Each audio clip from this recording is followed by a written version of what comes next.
নির্বাচিত এমপিদের শপথ পড়াতে পারবেন রাষ্ট্রপতি মনোনীত ব্যক্তি বা সিইসি। ভোট নিয়ে আজহারীর স্ট্যাটাস। শুক্রবার পটুয়াখালী যাচ্ছেন জামায়াত আমির। বাংলাদেশের সম্ভাব্য প্রধানমন্ত্রী তারেক রহমান। অন্যায়ের ডকুমেন্ট জনসম্মুখে তুলে ধরবেন তাসনিম জারা। ত্রয়োদশ জাতীয় সংসদ নির্বাচনে নির্বাচিত সংসদ সদস্যদের শপথ পাঠ করানো নিয়ে ব্যাখ্যা দিয়েছেন আইন বিচার ও সংসদ বিষয়ক উপদেষ্টা আসিফ নাজরুল। তিনি জানিয়েছেন, রাষ্ট্রপতির মনোনীত ব্যক্তি অথবা প্রয়োজনে প্রধান নির্বাচন কমিশনার সংসদ সদস্যদের শপথ পড়াতে পারবেন। বৃহস্পতিবার বিকেলে সচিবালয়ে সাংবাদিকদের এক প্রশ্নের জবাবে তিনি বলেন, বিষয়ে দুটি বিকল্প রয়েছে। প্রথমত, সাবেক স্পিকার বা ডেপুটি স্পিকার দিয়ে শপথ গ্রহণ করানোর কোনো সুযোগ নেই। তিনি আরও বলেন, নির্বাচনের ফলাফল ঘোষণার পর ৩ দিনের মধ্যে যদি শপথ পড়ানো প্রয়োজন হয় তাহলে প্রধান উপদেষ্টার পরামর্শে রাষ্ট্রপতির মনোনীত কোনো ব্যক্তি শপথ গ্রহণ করাতে পারবেন। উদাহরণ হিসেবে তিনি বলেন, সম্মতি থাকলে বর্তমান প্রধান বিচারপতিও এই দায়িত্ব পালন করতে পারেন। অন্যদিকে কোনো কারণে যদি নির্ধারিত ৩ দিনের মধ্যে শপথ গ্রহণ করানো সম্ভব না হয়, সেক্ষেত্রে চিফ ইলেকশন কমিশনার সংসদ সদস্যদের শপথ পড়াতে পারবেন বলেও জানান আইন উপদেষ্টা। তফসিল অনুযায়ী আগামী ১২ই ফেব্রুয়ারি ত্রয়োদশ জাতীয় সংসদ নির্বাচন ও গণভোট অনুষ্ঠিত হওয়ার কথা রয়েছে। আগামী ১২ই ফেব্রুয়ারি ত্রয়োদশ জাতীয় সংসদ নির্বাচন ও গণভোট অনুষ্ঠিত হতে যাচ্ছে।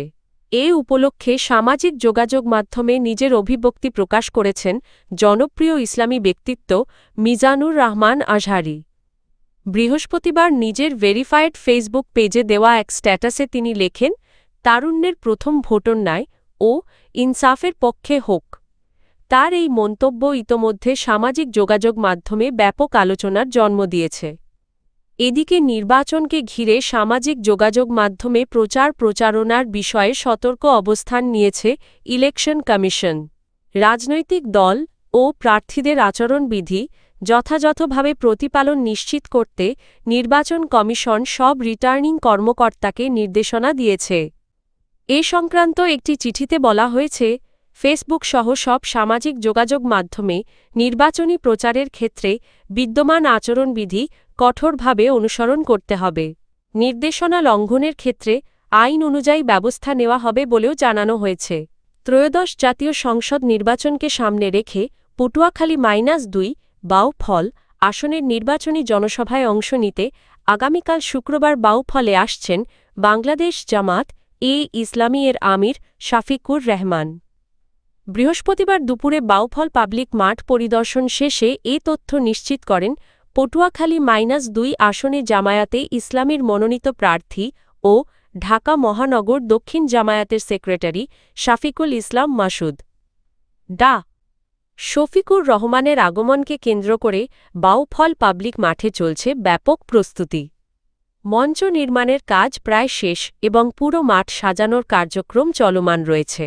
নির্বাচনী এই জনসভায় তার সঙ্গে উপস্থিত থাকবেন সাবেক ডাকসু ভিপি সাদিক কায়েম। ডা. শফিকুল ইসলাম মাসুদ বলেন, জনসভাটি কানায় কানায় পরিপূর্ণ হবে বলে তারা আশাবাদী। নেতাকর্মীদের পাশাপাশি বিপুল সংখ্যক সাধারণ মানুষ জামায়াত আমিরকে একনজর দেখতে জনসভায় উপস্থিত হবেন বলে তিনি আশা প্রকাশ করেন। বাংলাদেশের আসন্ন জাতীয় নির্বাচন নিয়ে করা এক বিশ্লেষণে বিএনপির চেয়ারম্যান তারেক রহমানকে সম্ভাব্য পরবর্তী প্রধানমন্ত্রী হিসেবে উল্লেখ করেছে যুক্তরাষ্ট্রভিত্তিক প্রভাবশালী সংবাদ সাময়িকী দ্য ডিপ্লোম্যাট।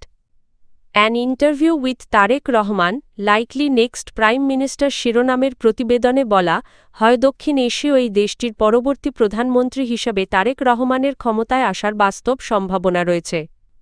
এর আগেও ব্লুমবার্গ, টাইম এবং দ্য ইকোনমিস্টের মতো আন্তর্জাতিক গণমাধ্যম নির্বাচনী বিশ্লেষণে তারেক রহমানকে এগিয়ে থাকা প্রার্থী হিসেবে উল্লেখ করেছিল।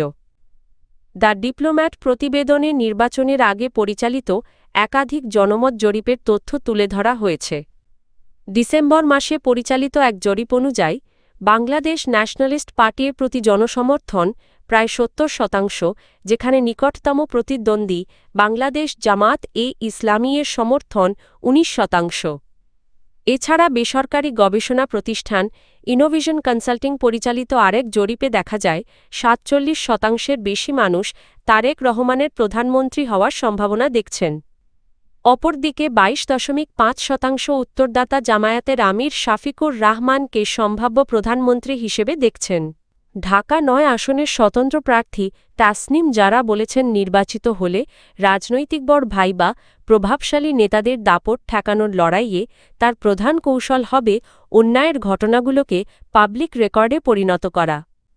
বৃহস্পতিবার সামাজিক যোগাযোগ মাধ্যম ফেসবুকে দেওয়া এক পোস্টে তিনি বলেন, অন্যায়ের বিরুদ্ধে দাঁড়াতে সবসময় পেশিশক্তির প্রয়োজন হয় না, বরং অন্যায়ের রাজনৈতিক মূল্য বাড়িয়ে দেওয়াই সবচেয়ে কার্যকর পথ।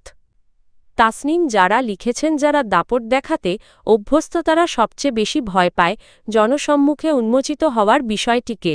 কোনো অন্যায়ের ঘটনা যথাযথভাবে নথিবদ্ধ করে প্রকাশ করা হলে রাজনৈতিক দলগুলো নিজেরাই তাদের কর্মীদের নিয়ন্ত্রণে রাখতে বাধ্য হয়। তিনি বলেন, এই লড়াইয়ের জন্য তার হাতে দুটি গুরুত্বপূর্ণ হাতিয়ার রয়েছে।